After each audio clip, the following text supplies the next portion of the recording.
Welcome to the Skip and Shannon Undisputed podcast. I'm Joy Taylor. You can catch us Monday through Friday at 9:30 a.m. Eastern, 6:30 Pacific on FS1. Here's what this podcast is all about. It's an unscripted, unfiltered, undisputed version of the day's show, and there is a lot to get into in today's podcast. The best school in America had a mental breakdown during March Madness. Shannon jumps on the Northwestern bandwagon as he debates Vanderbilt's loss. Skip tells us why he's rooting for King James for the first time. Chris Broussard doesn't have a problem with Westbrook's MVP response. And guess who the guys say should be on the phone calling offering for Richard Sherman. Plus, Marshawn Lynch potentially coming out of retirement is bad for what star running back? Happy St. Patrick's Day, guys. Welcome to Undisputed. We're live from Los Angeles. I'm Joy Taylor here with Skip Bayless and Shannon Sharpe. Good morning, guys. Happy St. Patrick's Day. There's nothing happy about this day. Oh. I'm sorry. Happy St. Patrick's Day. Good morning, Joy. Good morning. Oh, wait, you got a purple tie on. You got a Northwestern tie on. You're now, you're a quasi-Northwestern grad now. You've jumped on that bandwagon. You're on enough bandwagons. You drive them all over the place. Off the road. It's definitely a bandwagon joke, for sure. What is this about this morning? What is this about? The hostility. What's really going on? Do you realize the devastation I suffered late yesterday afternoon? Do you realize that my guy Riley LaChance got loose for a layup with 18 seconds left against Northwestern? I'm talking about Vanderbilt. Put us up one. Do you realize I jump up out of my chair? I'm like pumping my fist saying, we got him. Oh, we just need one more stop and this is over. And what happens? Yeah, what happens, Skip? Matthew Fisher-Davis, for some reason, lost his mind and intentionally fouled Northwestern's best free throw shooter, Bryant McIntosh, who immediately went the other way and made both free throws. And just for the record, I have gone back and forth with my friends in Nashville, my Vanderbilt friends, all year long about Matthew Fisher-Davis. He's the classic player you can't win with or without, because he was our best offensive player by far. He was second in the SEC in three-pointers made to Malik Monk. That's how good he is. But he is the classic player who takes shockingly bad shots, and he makes shockingly bad shots. And he has shocking mental lapses that cost him his starting job because he got disciplined 3 or 4 times. The last 11 games, Matthew Fisher-Davis didn't even start for my Vanderbilt Commodores. There is no way yesterday we would have come from 15 points down, 15 down without this kid. He shot us back into the game, making shot after bad shot. And then when you least expected it, he lost touch. He thought that Bryce Drew, with whom he's gone back and forth all year, in and out of the doghouse, he thought that Bryce was signaling for him to intentionally foul. And he just had one of his classic, I live in my own world mental lapses, as kids are wont to do. And a kid from Vanderbilt, the best school in America, had a mental breakdown. He lost it. He made a mental mistake that cost us a game that we should have won. I want to congratulate everybody from Northwestern, and I also want to congratulate my Vanderbilt Commodores for fighting back from 15 points down. We should have won the game. Thank you very much. First of all, let's start. He has 3 first names to begin with. Matthew Fisher-Davis. Yeah. One screen. Oh, so you're buzzing. Whoa, Skip. When you sat back here and you was crying all in your little tea or coffee or Propel I don't or whatever drink tea or coffee. Okay, when you were crying in your Propel, I just sat right back Yeah. over here. Now, you told me yesterday, Vanderbilt, it's the Harvard of the South. It is. You got to be smart to get into a school like that. Yeah. Actually, Harvard is the Vanderbilt to the north, but go ahead. Either way you want to address it. Skip. Now he's along with Chris Webber. Now, it's a difference because it's not that magnitude. Skip, okay, I'll give you that. It was an all-time gap. It wasn't in the national championship game. But to call a timeout when you have none and to foul when you're up by 1 intentionally, it wasn't a shining moment. Skip, I feel bad for him because he made a terrible error in judgment, a mistake, and I feel bad for him. It's going to stick with him for a while. I don't feel bad. I know, you don't feel bad for me. I love it. I love LA. I love it. I love the anguish. You do enjoy jumping on a bandwagon. No, I just love jumping on That's a good call Skip. by you wearing the I love colors jumping and on Skip. everything. Wearing a purple tie. Yeah, I thought you went to Savannah State. I did. Do they wear purple and white? What was Skip? What is this What about? are the colors of Savannah State? We're like Wildcat, Tiger. I mean, we're like related. Are you? We're related. Okay. Wildcat, Tiger. I mean, come on. All right, that's enough of that. Let's get on with Sorry it. that happened, Skip. Thank I you, truly Joy. am. I hope it gets Appreciate that. better from here. I'm not And I do sorry. feel bad for Michael Fisher-Davis. That's terrible. Northwestern will take on top-seeded Gonzaga on Saturday. No mercy. ESPN is reporting the Raiders are strongly considering acquiring retired running back Marshawn Lynch. The Raiders would have to trade for Lynch or wait until he is released since the Seahawks still have his rights. Lynch hasn't played since the end of the 2015 season. Shannon, what's your reaction? My reaction is this is bad news for Adrian Peterson. And I'm afraid Mr. Peterson may have priced himself out of this market, Skip. Because you see Minnesota move in a different direction. The GM, Chris Spielman, comes out and says, Adrian is moving on. We are moving on. He's moving on. Seattle signed a 267-pound Eddie Lacy and had to put incentive weight clauses in the contract. Yep. So we're seeing where teams are going in a different direction, minus the best running back of his generation. And one quick point, Dallas did go ahead and re-up with Darren McFadden yesterday, which Closed just the door. effectively eliminated. Yeah. See, I think the thing is that they don't see Adrian Peterson as a 3-down back anymore. He's a 2-down back that can run mainly from the fullback. I spot, put the fullback in there, 8 yards deep, toss him, hand him the ball. Marshawn Lynch, not only can he run from the I formation, he can also run from the offset, from the pistol, because we saw a lot of zone reads with him and Russell Wilson when he was in there, and a lot of teams run that type of offense in today's game. He's more versatile. Now, is he a better all-around, is he a better running back? No, he's not a better running back than Adrian Peterson, but I think he might be in the range of something that the Raiders can stomach. I just don't see how Adrian Peterson get $10 to $12 million. And also, Skip, Marshawn has got the world traveling thing out. He was in Scotland. I saw him walking his bike. It was funny. It was funny. It was good. But you know what I think the thing is, Skip? I think Marshawn, after that Super Bowl, I don't think he got that taste out of his mouth. I don't think he ever let go of that. He could not understand, after I ran so well in this game, and we have the ball on the 1-yard line, why would you not give it to me at least one more time? Yep. He voiced his opinion that I don't know what they were thinking.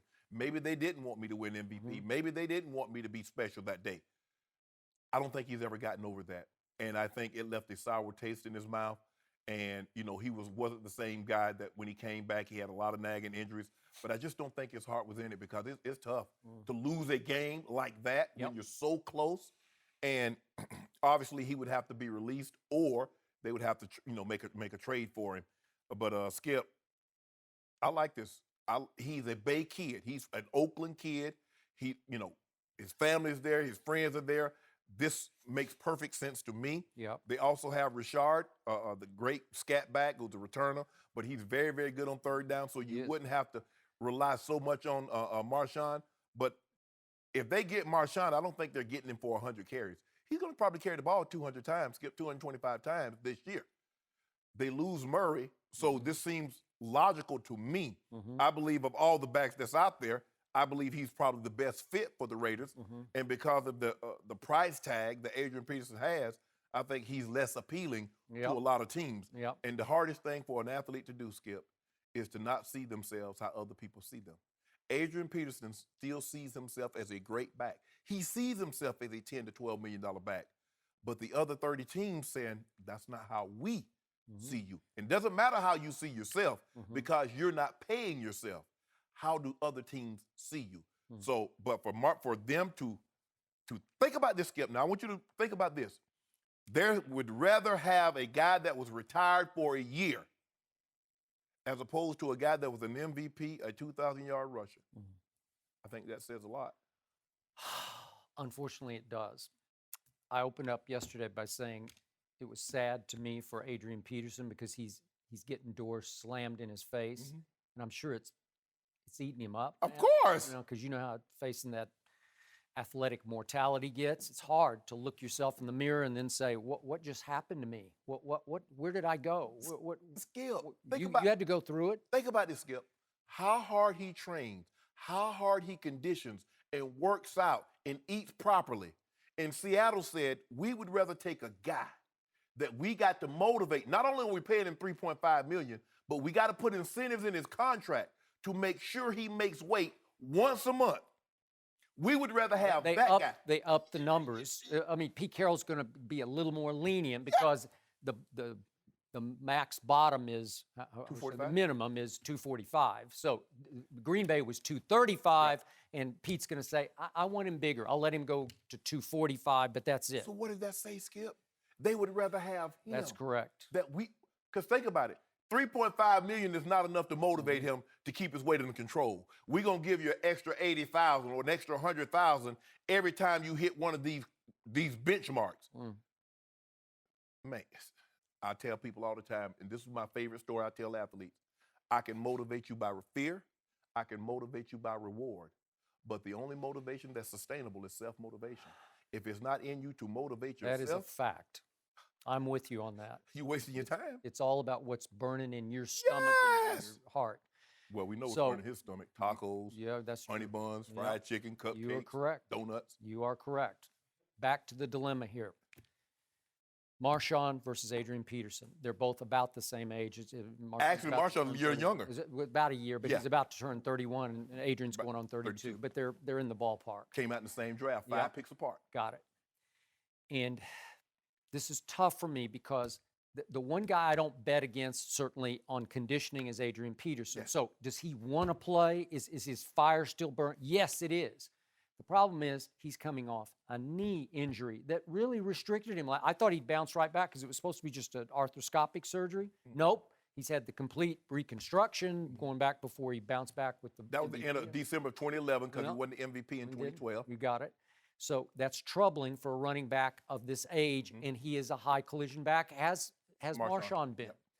But this is the question I have, and I'm with you on what happened in Seattle. I don't think he ever recovered from what happened on the last play of that Super Bowl, or their last play of the Super Bowl.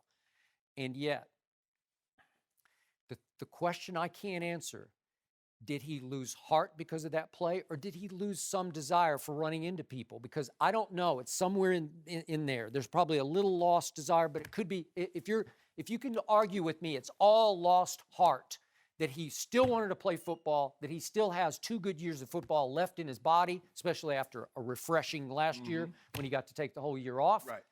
Then you are correct. It's not even close. You have to go Marshawn. But if he lost some desire for running into people, you might be in for a rude awakening about game 2 or 3 when you start saying, wait a second, he's not beast mode anymore. No, Skip. I mean, his background, and if you saw the piece, I think it was Showtime or 60 Minute Sports, where he said he was trying to run through a mofo's face. That's who he is. That's what he does. I think he lost heart in them. Okay, then you got it. And as you say, he's from the mean streets of Oakland, California, right in the shadows of that stadium. And the Raiders were in L.A. when he was born, but I think we figured out when he was 10-ish or so they came back. So his formative years, since 95, he knows Raiders in Oakland. So it wouldn't be a good fit. It would be the perfect fit, the second act for Marshawn Lynch to come home, literally to stay home and help put the Super Bowl, the Raiders into the Super Bowl. They got a shot. You know, it looks like New England's prohibitive. But I thought all along this year they looked like they were destined to wind up in Foxborough in the AFC Championship game. So maybe that's what happens next year. It's really sad, Skip, because it's starting to happen with greater and greater regularity that we don't see all-time great players finish where they started. And Adrian Peterson, he should have retired a Minnesota Viking. I agree. $18 million option. Obviously, they're not picking that up. Okay, guys, how do I make this work financially for you, but for me also? You can't automatically assume because you have value over here, you also have value over there. And see, that's what Adrian did. Adrian looked at it and was like, okay, I've rushed for almost 12,000 yards. I've been an MVP. But that's not how people see you currently. And he has to get past that. They don't see you as the Adrian Peterson that rushed for. That's on your resume. That can never be taken away. But they don't see you as that same guy. They see a guy that missed 13 games. They see a guy that missed 2 years ago. He missed 15 games. So 10 to 12 million, that's not going to happen, Adrian. You've had your normally, guy. with the exception of Tom Brady. Most guys, as you get later in your career, the pay go down. But the expectation level still stays the same. They don't say, well, we're paying Adrian Peterson $5 million. We expect him to be a $5. They expect you to go out there and get 1,700, 1,800 yards. Yep. But for Adrian, he needs to come to the realization, Skip, that I'm not going to get that double-digit payday. I'm going to have to play for $4 or $5 million on a prove it. Probably going to be a one-year deal. Take the $5 million, and if you want incentives, if you get 1,000 yards, you get 1,200, whatever it is. But it's so sad that the greatest running back of his era currently can't find a home, and we see lesser backs that are finding homes very easily. Yeah. Is it possible the league is about to say no to Adrian Peterson? Because it happens. All of a sudden, 3 or 4 doors close, and the rest of the league says, you know what? What do they know that we? Yeah, maybe it's over, right? It's sad because he should have stayed in Minnesota. Yeah. He could. I'm willing to bet. I don't know this, but I'm willing to bet Minnesota would have done something with him for about 2 years, say $13 million and give him $8, $9 million guaranteed, Skip. I bet you he could have stayed there for half the money that he was supposed to get, the $18 million option. But sometimes greed is good, but sometimes greed is bad. So I'm looking for what team still, a decent team needs a running back. The Giants? Would The they Giants still need go? a running back, maybe Jacksonville. Yeah, but I'm talking about a team on the verge, a team What with a shot. What about Green Bay? But they don't run a whole lot of all this stuff is split back. Yeah, I just don't know if he's a good fit. We talked about that. Yeah. So. Well, it's too bad. It does make you wonder if they know something that we don't. But like you say, you have to update your resume all the time. It was All the the last time, that we bro. saw from Marshawn Lynch and the last we saw from Adrian Peterson. It would be awesome to see him in Oakland, though. No mercy.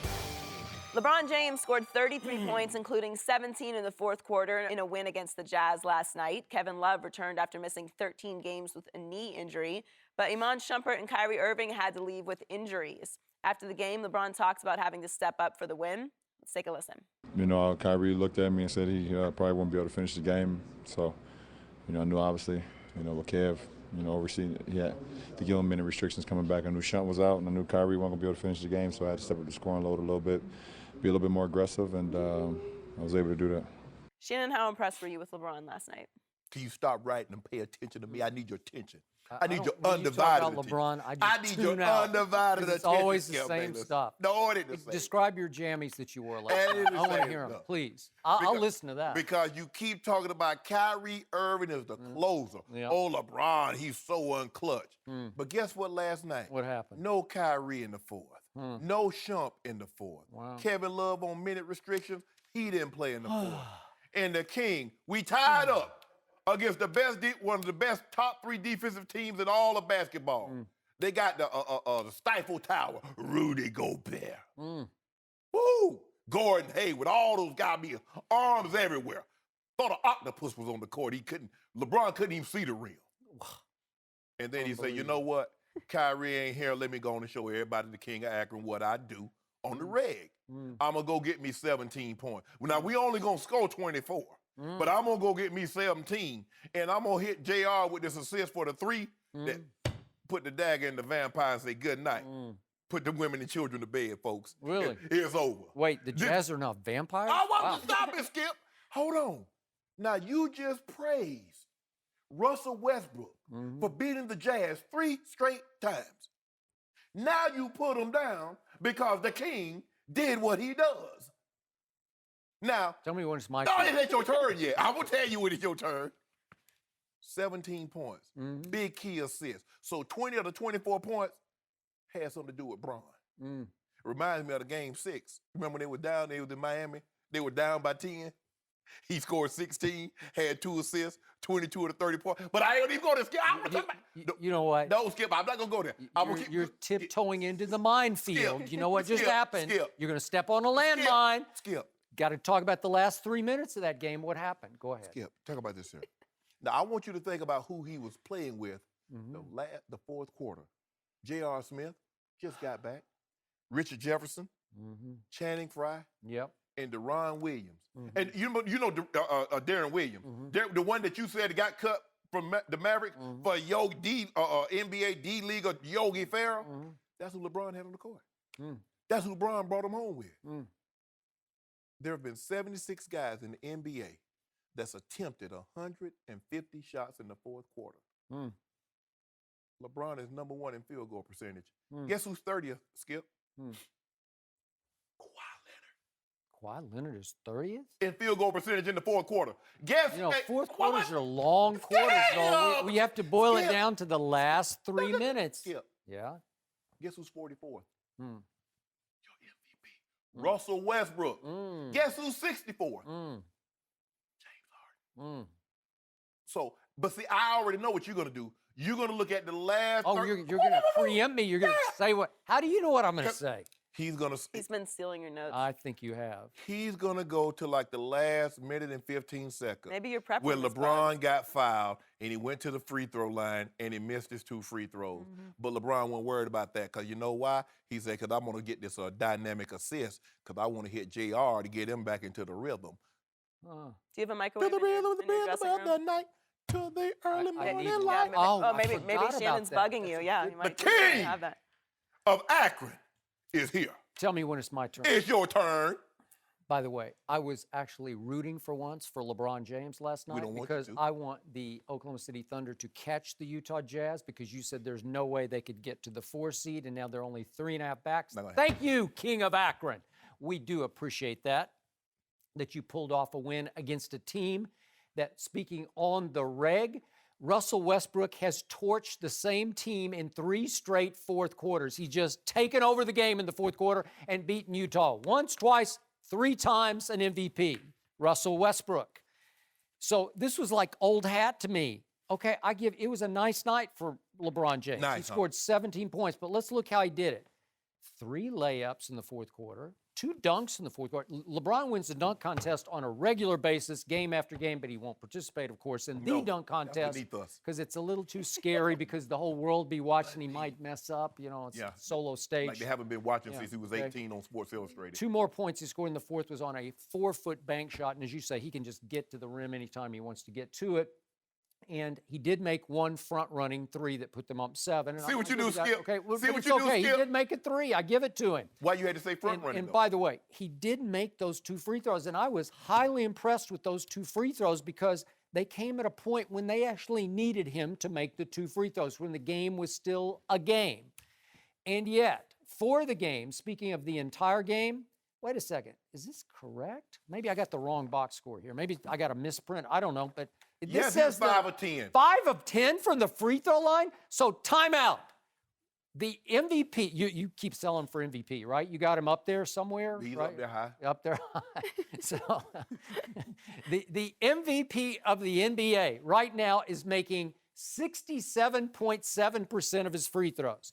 Of the 14 players in the whole league who've attempted 400 or more free throws, LeBron is obviously dead last, but he's not just dead last, he's way last because let's look at this. 13th on that list is Andrew Wiggins. He's at 75.9%, which is, it's fair. But LeBron is all the way down in dead last at 67.7%. And just for perspective, at the top of the list is Isaiah Thomas. Way to go, Isaiah. He's at 91.1%. Dame Lillard, 90.3, and Kawhi, 89.5. And all the way at the bottom is 67.7% of his free throws are made by one LeBron James. That is pathetic. That's the worst of his career. That can be lethal come playoff time if the king of Akron can't make free throws, if he's like plunging toward 50%. He made 5 out of 10 last night. So on the night of nights for LeBron James, he plummets to 67.7% from the free throw line. How can you defend that? Because you can't. You pick one part of the man's game and try to use that to crucial. define him. Everybody always says, come playoff time, you got to make the free throws. March Madness, the teams that advance make their free throws, right? When has LeBron James' free throws in the playoffs cost his team? Did it ever cost him when he was in Miami? 3 or 4 times. No, I can't think. And I can, my mind goes back further than yours. He's the worst ever playoff three-point shooter in the history of the league. And he's a 67.7% free throw shooter this year, which is it's just pathetic by superstar standards.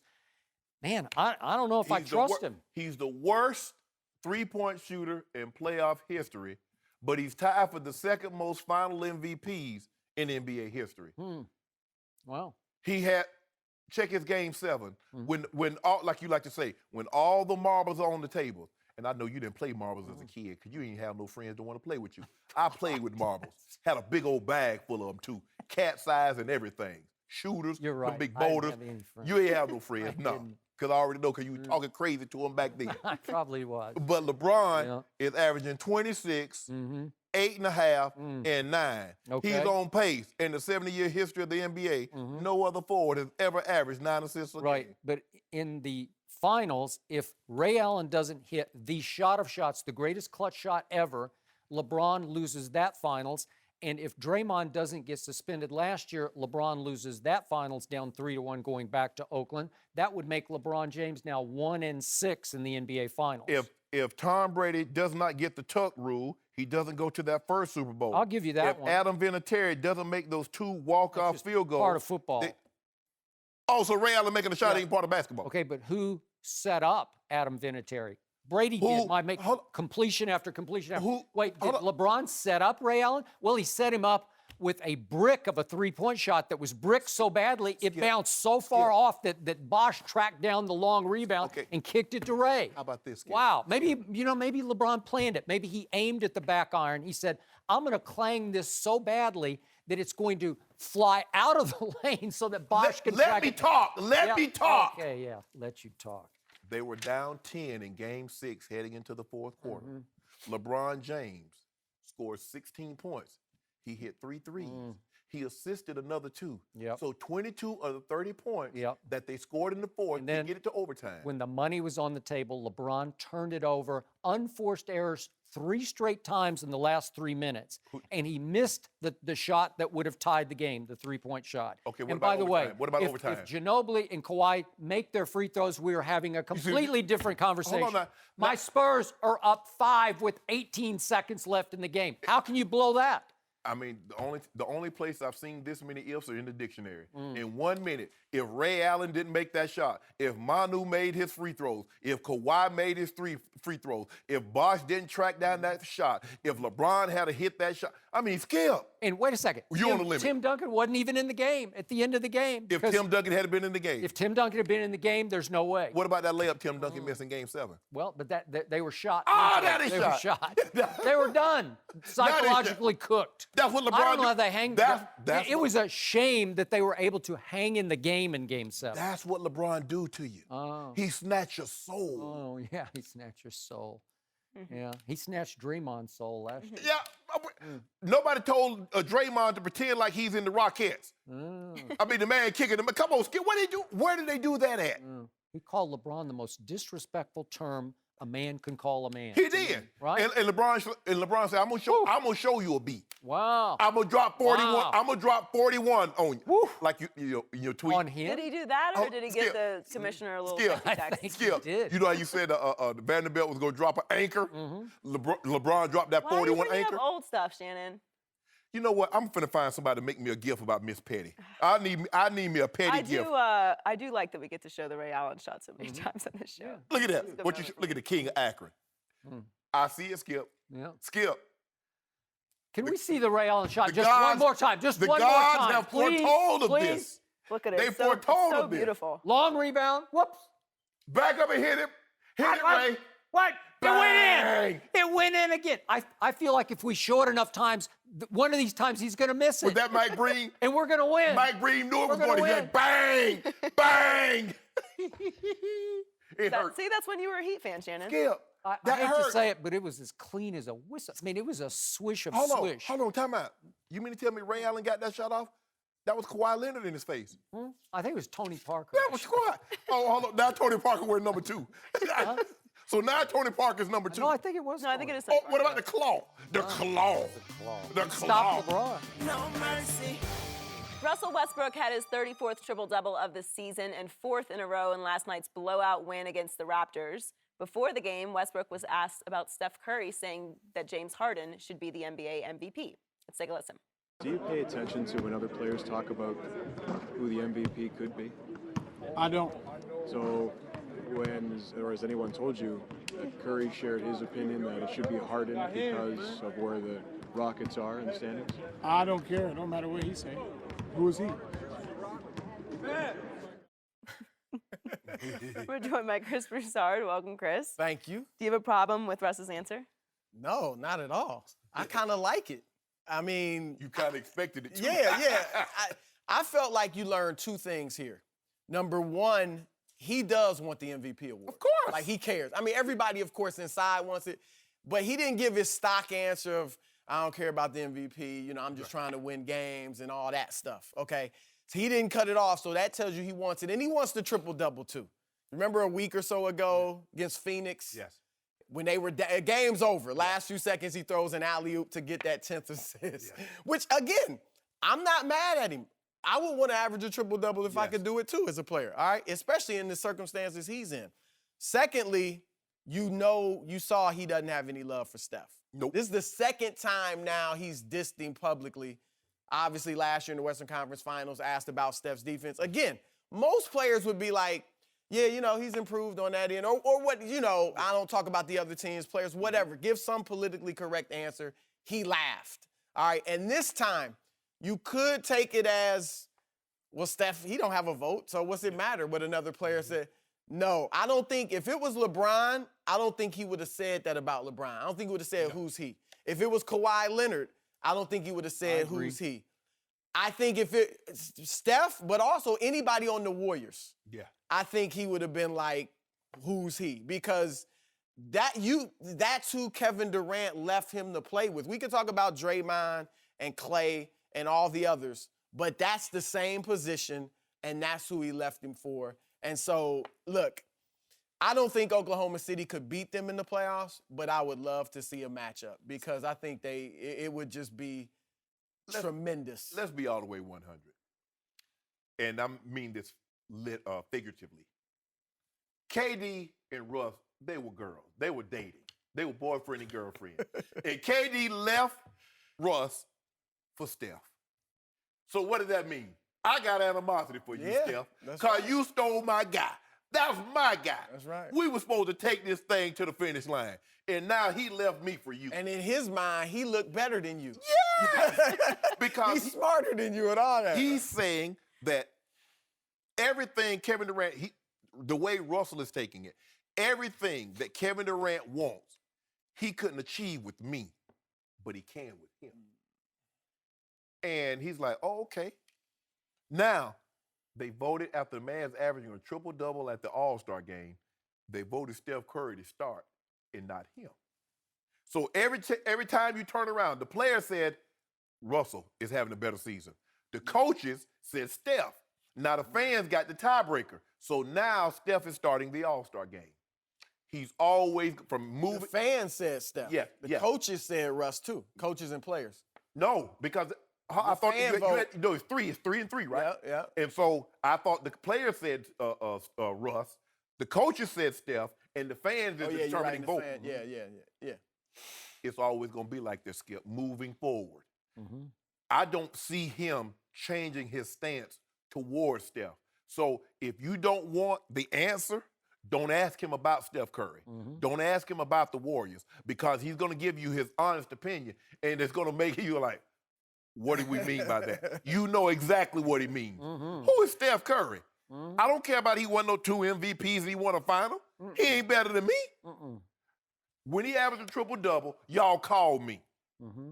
This is what I'm doing solo. I don't have 3 other All-Stars on my team. Mm-hmm. Yeah, I look good too. I could win 70 games if I had 3 other All-Stars. Mm-hmm. That's how he looks at it. He's going to every chance he get, he's going to take a shot at this young man. Mm-hmm. Mm-hmm. Kind of like me, I do you. Unsuccessfully. You don't like it, huh? I didn't say You that. know, I haven't even spoken yet. waiting. I've been listening to you trying two to guys read for the like body 24 minutes. language. I'm just sitting over And here. the I'm just the listening to all mug- this basketball wisdom flowing when I'm the one who said back in July he's going to average a triple-double. And I've been telling you MVP for weeks now. And you guys came at me 4 games back and said, man, that's too bad. They just lost 4 in a row. I didn't come at you like that. Well, you were I came at kinda you for your leaning Clippers towards his pick. way. Okay, all right. But, I got Harden. in this case, you also came at me about, wait a second, he's not going to be able to average double figures in assists. And now in the last 4 games, he's gone 13, 14, 19, and 16. That is sensational. He said, watch this. And he was teetering for a while at 10.1 assists, barely 10. hanging He in. was at 10 at one point. Yeah, and 10 now he's exactly. up to 10.4, which is a quantum leap this late in the year because it's hard to move the needle that Yes. far. So when they went up there last night and led by 32 at Toronto, I realized there's no Kyle Lowry. That was impressive. They have come together slowly but surely as a basketball team. And again, I think he's being motivated by external forces. And there's some, I don't want to compare him to Michael Jordan, but it's Jordan-esque because he's always looking for the slightest of slights. Yes. Anything out there that he can turn his ire on, and focus on it and say, I'll show you.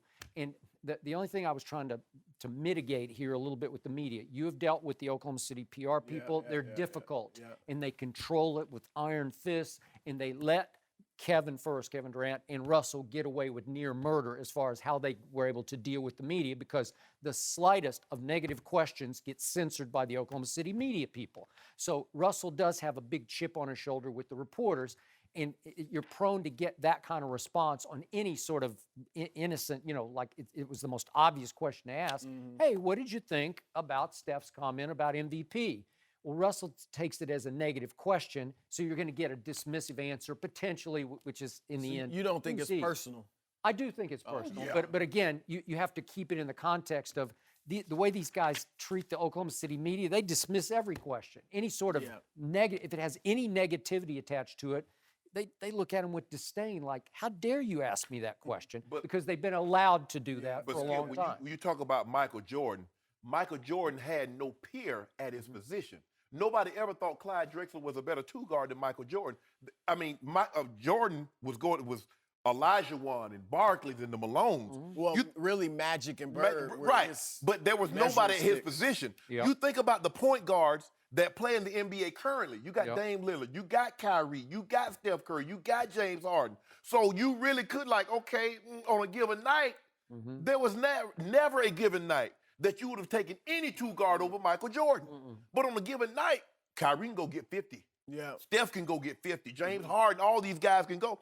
And he's like, hold on, we play the same position. And all he can do is score like me. He can't assist the ball like me. Steph is a great passer, though. He can't rebound the system. He doesn't get as many assists. I would agree. He can't rebound the ball I like agree. me. The interesting thing, too, about your Jordan comparison is the way they both were relatively late bloomers. Jordan, his legendary story, he didn't make the varsity team as a sophomore. Laney, People thought he was kind of nuts for going to North Carolina. Russ, UCLA was like the only big program that took him. And obviously, he wasn't even that great there. I thought he was a defensive ace. Yeah, he was. That's what he was. I think it wasn't good until late in the season. So they both have that chip on their shoulder. Yep. And Russ doesn't have to look far for the disrespect because it's all over the place this year. Your best player leaves you. Everybody blames it on you. Your team struck. So, but to your point about the MVP, it's hard. They're going to get that 5th seed. Well, if he get The way the Clippers are falling like now rock. everybody's hurt. Now both DeAndre and Blake Blake sat missed out. last night. So now they're all hurt. Well, if they get to the 5th seed, it's a no-brainer. And that was my cutoff. I said at the beginning of the year, if they can get the 5th seed, and he averaged a triple-double, he's going to be the MVP. I don't care what anybody else does. The 5th seed. I thought they would get the 7th seed, but he has them climbing high and high and high. Now, obviously, he might be, if they get the 4th seed, he's going to be unanimous. James Harden's not going to get any vote. If he gets the 4th seed, if they catch Utah for the 4th seed and he averages a triple-double, he won't win unanimously. And the thing, too, is go ahead. I'm going to remind you, they have beaten Utah 3 straight times. And just real quick, they've beaten the Celtics twice, the Grizzlies twice, the Clippers twice, and then single-game wins over Cavaliers, Spurs, Rockets, Wizards, at Hawks, at Raptors. That's Spurs, a pretty too? good. I threw it in. I said Spurs, but that's a pretty good resume. Every team for you a mentioned, team that's not that think good. about it, Great resume. Every team you mentioned, guess where they're going to be playing start middle of April? In the playoffs. Yeah. Every team you mentioned. Okay. Well, and they can beat Utah. Obviously, they can beat Utah in that first round. Then they get, maybe it's Golden State in the second round. Or if the Spurs, I don't think the Spurs, look, I picked the Spurs over them. They give Spurs the Spurs have a hard some time. trouble. They have a hard They time give them because some they don't trouble. have anybody who can deal with that guy. Yep. Nobody can. Well, not the Claw. Hold on, That's I told two-way you player? Russell's too little. He's too quick and little. Hold on, The but claw is 6 feet 7 inches LeBron tall. guards point guards, though, late in the game. Sometimes he can, I'll give you that. But So- once upon a time, he could do it a lot better. Kawhi can still guard. Well, he's 32, though. Yeah, 32. But when he was Kawhi's age, he was Right. locking up. All I know Derrick is Rose when and Kawhi guys like that. takes LeBron, it's good night, king of action. all you got to do is look at the stats when they're compared to each other. 30 points on Kawhi, right? One guy averages 27, the other guy averages 16.8. Really? I'm just going to say, I'll let you figure out which But, one averages Chris, 27 and which one averages Can you begin to defend the fact that LeBron James is making 67.7% of his free throws, and he has him like near MVP, like it's 1 and hit- 1A with James I Harden? thought, look, he can't give him everything, right? So I he mean, can't seriously, shoot Wilt threes couldn't and he shoot can't free shoot throws. Shaq couldn't shoot free throws. Mhm. They seem to be all right with that. Yeah, but LeBron's only 6'8", so he's more of a, he can guard point guards. He can play two guard. Two. That's his guard all one, five. His one area of Guard all five. One Remember, area. But it remember when he hasn't took the- stopped him again. Okay. It hasn't kept him from winning 3 finals. Four and MVPs. 3 MVPs in Four. the finals. It Or always lead. somehow Wait, gets back to LeBron. Ray- He seems to hit him. Guard. when he But wait a needs to. second. Ray Allen won him one final, and Draymond won him the No, other they final. didn't. Yes, they did. did their part. Well, it's obvious. They hit shot. I mean, okay, so Paxson won MJ a And final, Steve Kerr. and Steve Kerr Don't won blast him. MJ a final. I mean, Those were come call on. plays. This was luck. LeBron was supposed to take the last shot, and he clanged it. No, he missed. It wasn't a brick. He missed the You see shot. what it- you see Everybody what it misses is? a shot. See, LeBron asked for help. Oh, he complained he doesn't want to compete. Exactly. Tom Brady goes out and get traded. They get Brandon Cooks. They get Dwayne Allen. Oh, that's Tom Brady. That's Tom right. Brady. I mean, he- I think, heard- I think wait. it's a little disrespectful to Tom Brady to compare him to LeBron. Yeah, but has Russell ever complained? you better stop, You Joy. just full-fledged I'm just saying, anti-LeBron. I'm just Now there's saying, like- Tom Brady's you're not only the even disguising greatest it. football He's the player of greatest all ever. time. Right. Well, Not that's debatable. Yeah. Yeah, I think the greatest football player is arguable. I'd say greatest quarterback. I wouldn't say greatest. football Hey, What's the most important? And we arguing about LeBron, but LeBron got more years to go. I mean, when it's all said and done, would he have So does six? Tom. Chris, six thanks for rings? joining us. No mercy.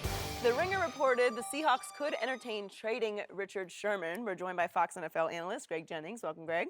Thank you. Good morning. What would you give up for Sherman? Well, here's the thing. Number one, I'll say this. I think you have to entertain them all out the gate with at least the first round draft pick. Having said that, the key phrase here is the right deal. For the right deal, they would be willing to potentially separate themselves from Richard Sherman. In this league, you know this, Joy, you know this. For the right deal, anything can happen. When you're looking at a 4-time Pro Bowler who's 28 years old, I believe he's still in his prime, beat 29 later this year. He offers a lot to that organization and that team. He's helped them win their Super Bowl and get to their Super Bowl appearances. He would be a huge asset to any other 31 teams in this league. Having said that, because he's such a mouthpiece, a voice, I think that there would be 31 other teams that would hesitate as well because of what he brings from an intention standpoint, meaning he's going to be in the media, he's going to say things that are going to be edgy. He's a very, very smart player, but he probably is even more of an intelligent individual than he is even a smart football player. So Richard Sherman is always about his brand. Players in this day and time, we're always about our brand. Let me say they. I don't play anymore. Yeah. They're always about their brand. So he understands what he's doing on the football field, but his number one priority is the game of football. He is very prideful, very emotional, and I think that sometimes can get in front of him and become his greatest weakness at times, but it's definitely an asset. It's definitely something that he uses to fuel him going into week-to-week games against the top receivers in this league. So if I'm a GM and I'm looking at what the Seahawks are putting out there, I'm going to entertain them with at least a first-round draft pick. And it may have to be even more, but we'll see. I advocated to open this show that my Dallas Cowboys offer their first-round pick, 28th overall, it's near the bottom of the first round, straight up for Richard Sherman. And I don't know what Seattle would take back for him. I assume that might do the deal because some people would say he's not worth more than a second-rounder as he approaches age 29. Some people thought he had a down year. I can statistically show you. I think he had a good year. He definitely made had a good his year. 4th straight Pro Bowl. And he did have a neck issue that he was dealing with and then a knee injury that they sort of hid and almost got in trouble over. But so I don't know the outcome of those, but he has not, to our knowledge, had any off-season surgery. So I'm going to assume he's going to heal up just fine. My issue is that hesitation issue that you bring up because my defense last year wound up in the top 5 in points allowed, in part because the offense hung on to the football so long and controlled the football. But the defense, the star of the defense is Rod Marinelli. It's a system defense in which the cogs are not stars except for maybe Sean Lee. And they've added 3 cogs of no names, Nolan Carroll at cornerback from Philly, started the last 2 years for the Eagles. But they have lost their whole secondary. They lost Brandon Used Car to the Baltimore Ravens, and Mo Claiborne looks like he's going to the Jets. Barry Church already left to Jacksonville. Wilcox is out there. He's taking trips. I don't know what's going to happen. Jeff Heath is a pretty good player who will ease into the secondary, but they have to rebuild. They have to start over, and it's pretty scary to me. Richard Sherman would bring baggage and issues, not off the field, but locker room internal baggage. Absolutely. In which he was to the point where he felt confident enough to challenge his head coach on the play calls during the football game. They're down the goal line. They throw it on first down. And he goes straight to Pete Carroll and says, you got to run the ball this down. So a defensive player felt empowered enough to tell the head coach, you have to run it. Tell the coordinator, Darrell Bevell, you got to run this play. Really? It came to that? So that's the guy you would have to deal with on a team that's not used to having a star on the defensive side. Rod Marinelli, you want to talk about old school? Right. You want to talk about Vietnam veteran old school who's been around forever and coached a whole bunch of really good football players? That would be a tough transition. But Richard Sherman would give this defense aura and presence and credibility it doesn't have right now, where you got a chance to go win a Super Bowl, or at least get to the Super Bowl in the NFC. Door's still pretty open. I think you're still the Vegas betting favorite to get to the Super Bowl, but you need a real cornerback, and he is a real cornerback. And I shared this stat with you. I found it this morning, but this past year, he allowed 1 completion for every 14.9 snaps in coverage. 1 every 14.9, that led the NFL. So statistically, that said he's pretty good. And I pointed out that for the first time in his career, he traveled some. Yes, he would take an occasional receiver across the formation. So I want him. I'd take him for that first round And really pick. quick to that point, Shannon, really quick. Because he traveled, I think that's why we saw him, if he get exposed a little bit more, because he was doing something that he had been questioned about not doing in years past. Opening up a different way. I mean, normally he's on the Absolutely. defense, offense is right side, defense is left side, and so you open up a certain way. Now you're starting on the other side. You got to open up a different way. Right. Yep. Made him uncomfortable. I think the thing is that if I'm the Cowboys, because the pick is 28, you have to ask yourself, is there anybody that we can select in the draft? I believe they go D-line or corner. Is there anybody we can select at that spot that's going to give us the value that Richard Sherman can provide for us this year? I don't believe there is. Now, as you start moving up, you start moving down, says, nah, he's not worth that. I might give a second. And plus, the number one thing, you better have a strong locker room because he comes in as his dominating voice. And he's powerful, and he can sway a lot of the locker room on his side of the table now. So you have to understand what you're getting yourself into. Yes, you're getting a very good football player, but you're getting a dominating voice, an outspoken personality. I don't have a problem with the outspokenness, but I do have a problem with the disrespect. There are a lot of times coaches get into it with coaches and players get into it, and the way you frame it is, hey, it's an emotional game. Hey, things were said, but we're better for it. I would have never, ever thought to go to Mike Shanahan and say, you will run this ball to Jarrell Davis. You will give TD an opportunity to get this ball in the end zone. Don't sacrifice our heart. Not only did he say it, they didn't ask him. That's how emboldened, that's how powerful he felt that I can challenge the head coach and not only challenge him privately on the sideline, tell you I did it publicly. See, I don't have a problem with him challenging the head coach because I think we all need to be challenged. I think where he did it, how he did it, that was my issue. You telling me right now you wouldn't challenge Mike Shanahan behind closed doors, just you and he? Yeah, But that's my point. I'm not going to challenge him. I'm not going to say, well, you should. I'm like, Mike, I think in a situation like this, I think we'd have been better served to probably run the football.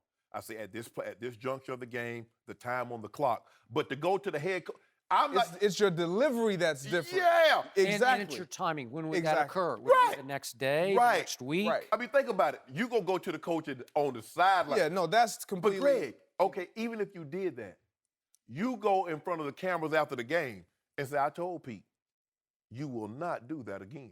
You will not give away our sacrifice, our hard work. Where did they do that at? What? Yeah. I mean, imagine, go to your office, go to your boss, say, hey, we will have tomorrow off. Yeah, we will have tomorrow off. Now, you've been working us too hard. I'm not coming. Don't worry about it. I had a moment in Minnesota my first year there, and we were playing, I want to say it was the Cleveland Browns, and Leslie Frazier, who was the head coach at the time, in my opinion, at that time, he made what I thought was a horrible mistake in calling a timeout, helping the opposing offense. And I was so against that. I'm running up and down. What is he doing? What? And I had to catch myself like, whoa, that's not, what are you doing? Because that was me showing up my coach. Yep. Regardless of how I felt, he's gonna know how I feel if I take the time to go to his office the next day or ask him, Coach, what were you thinking? What was your mind? Because I don't know what his mindset is. I don't know what his process is at that point. All I know is from a player's perspective, that wasn't the smart thing to do. Right. But once he explained it to me, I understood, okay, that makes sense. Did he notice you starting to show him up? He didn't notice that. I was on the other end, and I was running back and forth. I was running down like, what is going on? But it wasn't, my teammates noticed it, and I don't know if any cameras caught it, but I've never been that guy to just challenge Did you initiate the post-game conversation, or did he? I did. Okay. I did. Was it that evening or the next day? It was the next day because I just wanted to know. Sure. I wanted to know. Fair. And I felt bad about my reaction because it didn't work out, but had it worked out, I would have understood why he did what he did. Had that pass play worked out, we're not having this conversation about Richard Sherman. It had a similar situation when I first went to Baltimore, and I told Brian Billick, I said, I want to be coached. I said, I want to get better. I don't feel because I went to Pro Bowls and All-Pro and won Super Bowls that I'm beyond being coached. I said, I want you to coach me. I said, but you can't curse me. And so we got in the game, and I lined up in the wrong formation, and they ended up calling a timeout, and he was cursing me. And as I got closer to him, I pulled him by the arm. I said, remember we talked about? I said, don't talk to me like that. And he said, I'm sorry. He said, you're right. I'm sorry. Yeah. Because I don't have a skill. How old were you? I was 30. I think I was like 32. Okay, but you were established. Yeah, I was 7-time Pro Bowler, okay, all right, 4-time first-team All-Pro. Established or not, I was a rookie, and I said this to Jimmy Robinson, my receiver coach, who I adore and respect. Right. We were studying film, and he's getting on me, and he just starts swearing, and I don't swear. I don't use that language, so I just, whoa, coach.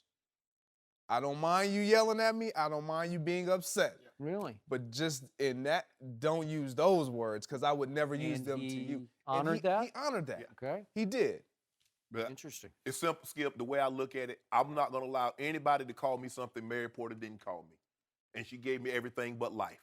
So if she didn't call me that, man, please. Now, you want to see that? Hey, I really I like joking, joy, having a good old time, but hey, don't make me get crunchy. If Richard Sherman does end up in Dallas and they do get rid of Shomini Romo, which I know you would be happy about, I do think that Jerry Jones is a little A little bit more on top of that. He's a little more They got one front boy for face that- around they there. got one boy for There's that one franchise. voice around there, so it might change things up a little bit. A little bit. No mercy. This is the Skip and Shannon Undisputed podcast, where we're delivering you an unscripted, unfiltered, undisputed version of the biggest topics of the day's show. Be sure to subscribe to the podcast on iTunes, like us on Facebook at Undisputed on FS1, follow on Twitter at Undisputed, and catch us at 9:30 a.m. Eastern, 6:30 Pacific, Monday through Friday on FS1. You can find us on channel 219 on DirecTV, 150 on Dish. Thanks for joining us and participating in Dance Party Friday. I'm your host, Joy Taylor. Have a wonderful weekend. Undisputed is back next week, so tune in on Monday. Fox Sports, 1 of 1.